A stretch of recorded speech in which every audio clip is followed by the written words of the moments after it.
the best fast for weight loss, the absolute perfect time to get your body to go and find the glucose, the toxins, the hormones that it stored years ago in fat. They did that for 30 days and they stayed in ketosis the whole time, meaning they were really in that fat burning place.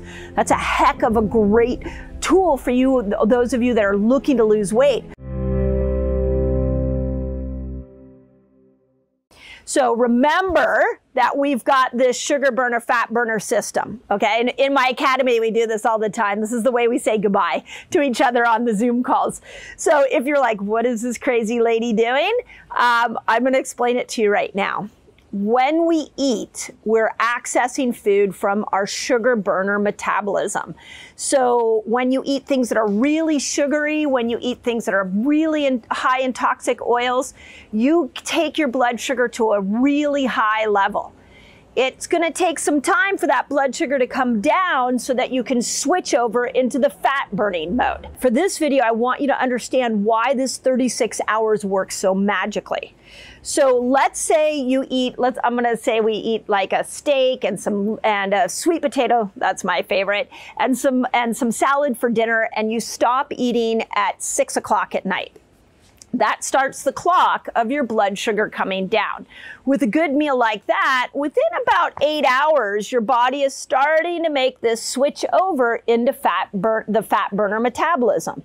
Now you're over here in fat burner at 8 hours. You're not going to see it on your ketone reader probably till about 12 or 13 hours.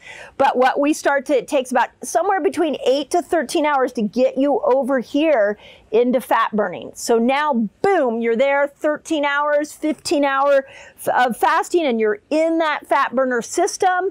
And now your body's going, okay, we're not sensing that any glucose is coming in. We're not sensing any food is coming in. So we better make some ketones by burning fat. So now you're at like hour 16, you're at hour 17, and the body is going, okay, I'm going to burn fat. I'm going to burn fat because I stored stuff there years ago. So I'm going to use this for this moment. And so it burns that. Now at 20 hours, you're burning fat. 24 hours, you're burning fat. You're hopping on the scale. You're like, I don't see any fat burning. You're looking at your ketones. You're like, I don't see any ketone production. We've seen this happen over and over again at somewhere around 2024. But if you hang in there long enough, what we find is about 36 hours is where it's just the right amount of time for the body to grab onto the idea that no food is coming and it better burn some fat for fuel. And so some of you, this is happening at 17 hours. So if you're listening to this and you're like, oh yeah, I get ketones at 17, I can lose weight with a 24. Amazing. I love that. This video is for those of you that are really struggling with weight loss and your fasting's not doing it for you. What I love about the 36-hour fast is it's enough time to really force, and I'm going to say lovingly force the body into burning the fat that you hate for energy, so it starts to prime that fat burning system. The 36-hour fast is not a fast that you've got to do every week. You can. I've seen people do it every week to be able to really accelerate their weight loss results. But if you're on a trajectory of like, I want to lose weight, we got to get you dipped into these 36-hour fasts every once in a while, because you need that amount of time in your fat burning window to be able to train the body to start burning that fat more efficiently. So let me know if that makes sense, because a lot of you throw the 15-hour fast, which is great. It's an intermittent fast, but it's not long enough to burn fat for you. Some of you throw the 24-hour. I call it the gut reset fast. That may also not be long enough, but the 36-hour fast is where the magic starts to happen. And so there was several studies. I'm going to read the one that I put in Fast Like a Girl. Okay, here we go. A cell metabolism study was published in 2019 looking at the power of a 36-hour fast, followed by 12 hours of eating window. So that's what they did. They did 36 hours of fasting and then a 12-hour eating window. That's a little different combination. It's a style of fasting that's often referred to as alternate day fasting. in this particular study was a very, very large study. It was one of the largest of its kind. And when subjects followed an alternate day fasting regime for 30 days, okay? I'm giving you the magic here. So it's 36 hours of fasting followed by 12-hour eating window. 36 hours of fasting followed by 12-hour eating window. That's for 30 days. That's what this study was done. And what they found was that ketone production continued the whole 30 days. They were in ketosis, largely because they spent so much time fasting, I'm sure, even though they ate in a 12-hour eating window. So think about that for a moment. They fasted for 36 hours, they ate for 12 hours, and then they fasted for 36 hours. They did that for 30 days, and they stayed in ketosis the whole time, meaning they were really in that fat-burning place. That's a heck of a great tool for you, those of you that are looking to lose weight. What about trying that? I mean, that would be really a big dive into going after weight loss. And then I'll continue on here. They also saw, it wasn't just weight loss they saw in this study, they saw a reduction in cholesterol and inflammation with the alternate day fasting.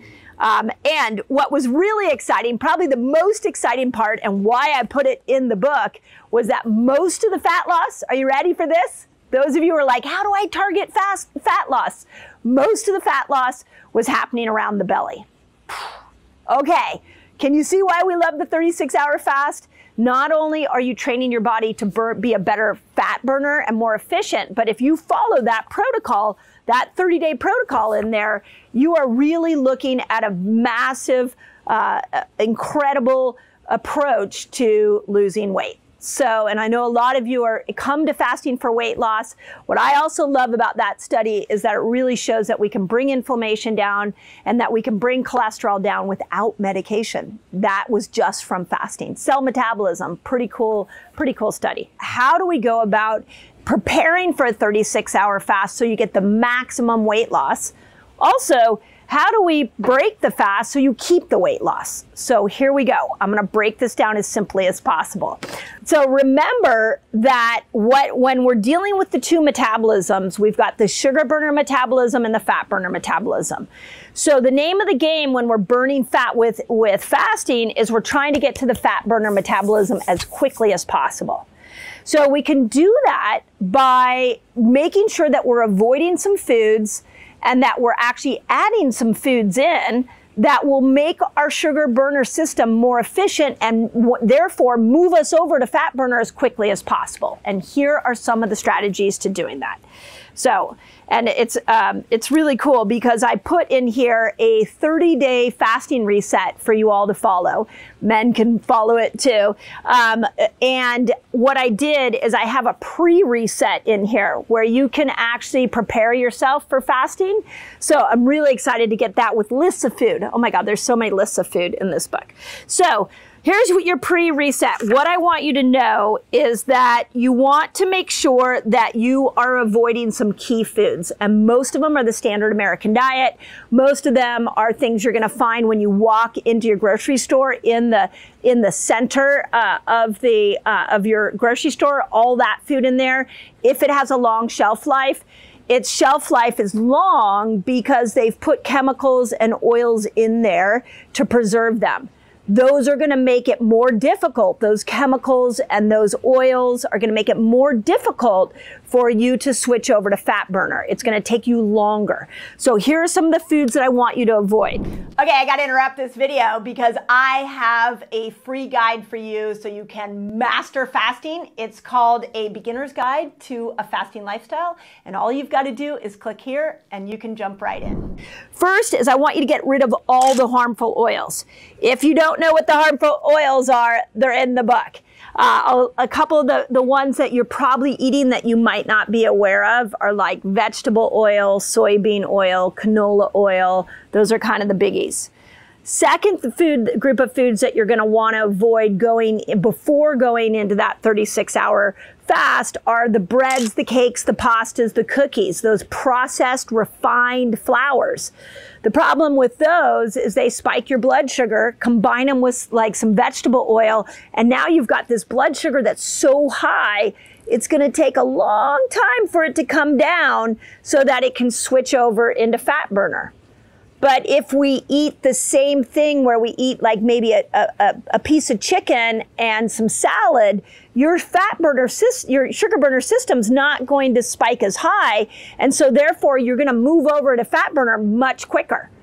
So when we prepare for the fat burner reset, this 36-hour fast, what I want you to do is make sure you're avoiding the oils and you're avoiding the processed carbs. Those are the two most important things. And again, there's tons of lists in here that you can focus on. I even talk about foods that you can add in before you go into a longer fast.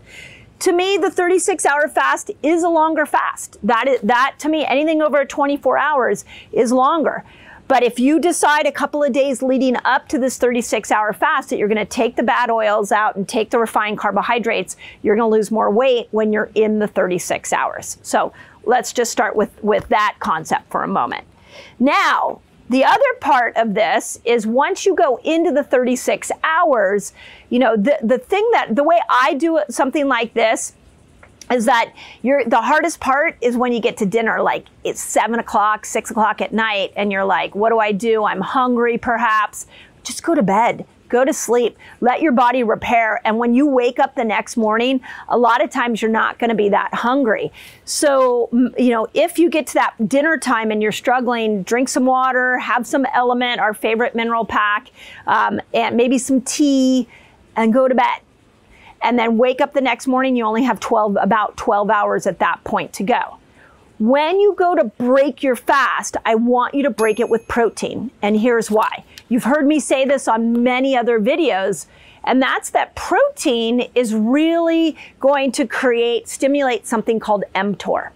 And mTOR builds muscle. So in a 36-hour fast, you've been breaking down, the body's going after that stored glucose and fat. Now it's time to rebuild. So put some protein in, and protein, if you hit 30 grams of protein at that first meal, you'll trigger an amino acid sensor within your muscles that will build your muscles strong. Now here's where we can start stacking all these things together. So we prepare the body going in to the fast with the tips I showed you. We do the 36-hour fast, a little longer, so we force the body to go burn fat. And then we come in with protein and we get those amino acids triggered so that we're building muscle. You could even throw a workout in at that point as well if you had energy. And as muscle is building, your metabolism becomes more efficient. Your metabolism, literally, they say that the more muscle you have, the faster your metabolism. You also have more insulin receptor sites. So if you're really struggling to lose weight, I love this style of looking at the foods you want to avoid going into the fast, do a 36-hour, come out eating protein, break it with protein, go do some weightlifting around that time so you can build the muscle strong.